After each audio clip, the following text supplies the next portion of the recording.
PPKM itu sebuah payung, peraturan wali kota itu sebuah payung untuk kita pakai mengintensifkan tim patroli dan juga penempatan pos pantau di kota Semarang. Jadi hari ini kita sudah tentukan ada 48 tim yang mulai hari ini bergerak secara masif di kota Semarang. Anggotanya terdiri dari satuan wilayah, TNI, Polri, kemudian ada Dishub, Satpol, dari Kesehatan dan juga dari BPBD. Mereka bekerjanya berkoordinasi dengan satuan tugas tingkat kecamatan. Jadi setiap kecamatan itu masing-masing 3 tim yang akan terus bergilir untuk mengingatkan pada masyarakat supaya pakai masker, supaya kerumunan itu segera bubar, supaya kalau ada tempat jualan lebih dari jam 8 supaya ditegur, tidak boleh melayani pembeli dan seterusnya dan seterusnya. Nah, payungnya itu adalah PPKM itu. Payungnya adalah Perwal 28 nomor 20. Kalau saya hari ini tadi waktu ngecek ke 2 pos pantau itu saya merasakan jumlah pemudiknya sudah jauh berkurang karena sudah disteril dulu di tingkat Jakarta. Perbatasan Jawa Barat, Jawa Tengah juga sudah disteril. Sehingga tadi hanya ada 1-2 aja yang kemudian dengan plat nomor yang berbeda.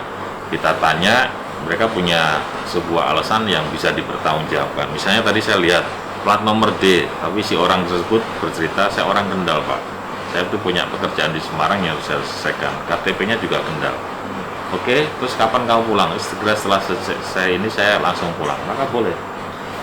Jadi yang dilarang itu di pos pantau untuk dilewati adalah pemudik, bukan orang yang sedang ingin berkegiatan di Semarang. Maka ini harus dibedakan.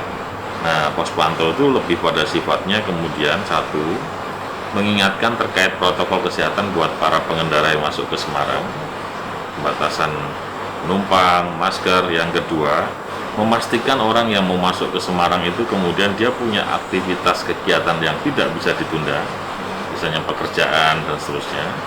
Dan yang ketiga, teman-teman di pos pantau itu memastikan pelarangan orang yang masuk ke Semarang karena mudik.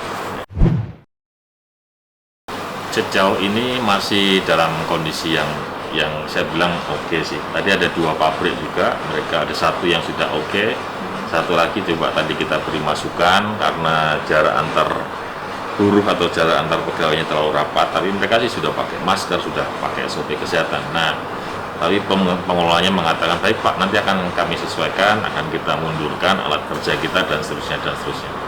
Saya bilang kegiatan hari ini, Perwal ini, PKM ini kan mengakomodasi teman-teman yang ada di wilayah ekonomi. Jadi jangan sampai sudah kita akomodir, justru mereka sekarang jadi persoalan buat seluruh kota. Mereka harus mau ikut terlibat aktif untuk mengawal kota ini bisa lepas dari persoalan COVID-19. Setelah saya melihat beberapa daerah yang sudah menerapkan berbagai aturan, mencoba memakai PSBB, atau bahkan kemarin Pak Gub juga memberikan masukan tentang Joko Tonggo, saya simpulkan bahwa ini persoalan COVID ini utamanya cuma satu, apa itu? Kedisiplinan masyarakat untuk bisa menerapkan SOP kesehatan. Titik itu aja. Maka saya minta selama 28 hari ini, hanya 28 hari, seluruh warga kota Semarang itu benar-benar berdisiplin menerapkan yang namanya social dan physical distancing. SOP kesehatan diterapkan, kemudian juga bisa memahami dan menjaga lingkungan wilayahnya.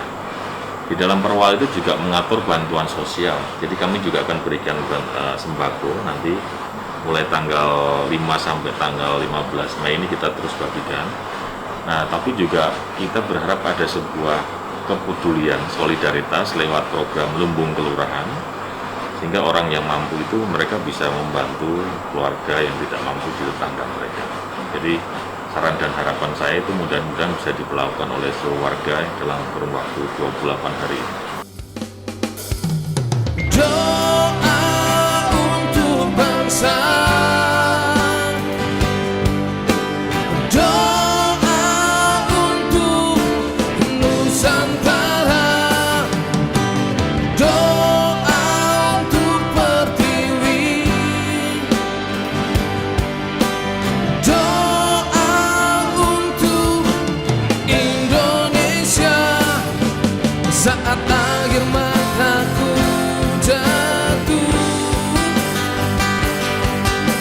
sisi